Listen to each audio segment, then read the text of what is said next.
పిల్లలకు ఎండాకాలం సెలవులు స్టార్ట్ అయినాయి అంటే అతిపెద్ద టాస్క్ వీళ్ళని ఎంగేజ్ చేసుడు.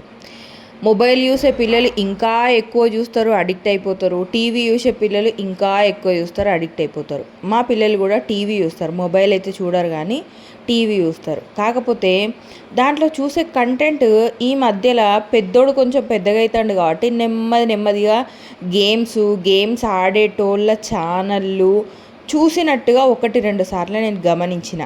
సో వాటికి వార్నింగ్ ఇచ్చి అది ఇది అదంతా చేసే కంటే కూడా వాళ్ళను మెల్లగా ఆ టీవీ అడిక్షన్ అంటే టీవీ ఎక్కువసేపు చూసుడు అడిక్షన్ ఏం కాదు కానీ దాని నుంచి కొంచెం డైవర్ట్ చేద్దామని అనుకున్నా. ఇక మరి అన్ని టాస్కులు అన్నిగానం నేనే తీసుకున్నప్పుడు వాళ్ళని ఎంగేజ్ చేసుడు కూడా నా బాధ్యతనే కదా.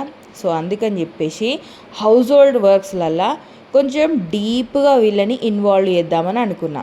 ఇక ఈరోజు వీళ్ళతోటి కూర వండిపించిన. అంటే ఒక కూర వండడానికి ఎంత నూనె వేయాలి, నూనె ఎంత కాగిన తర్వాత ఆవాలు జీలకర్ర వేయాలి, ఇట్లాంటి చిన్న చిన్న టాస్క్లు అన్నమాట. ఇక మొత్తానికి మన చిన్నోడు ఇక్కడ ఓపెన్ కిచెన్లో కట్టెల పొయ్యి మీద బోటి కూర వండేసిండు. ఎంత మంచిగా పర్ఫెక్ట్గా చేసిండో. ఆ తర్వాత అక్కడ పంచాయతీ అయిపోగానే ఇక్కడ అన్నకు హెల్ప్ చేస్తా అని చెప్పేసి లోపలికి వచ్చిండు. ఇక్కడ వీడు గోరుచిక్కుడుకాయ కూర వండిండు. సో సక్సెస్ఫుల్లీ ఇద్దరు కూడా మంచిగా కూర వండిండ్రు. అంతేకాదు అంటే ఒక చెఫ్ ఆర్ట్ అన్నమాట ఇది. చెఫ్ వంట చేసుడు మాత్రమే కాదు, వంట చేసేటప్పుడు మొత్తం స్ప్లిట్ కాకుండా వేయాలి. ఒకవేళ స్ప్లిట్ అయ్యింది అంటే అది మొత్తం కూడా కిచెన్ని మొత్తం కూడా ఎప్పటికప్పుడు క్లీన్ చేసుకోవాలి. ఇదన్నమాట టాస్క్.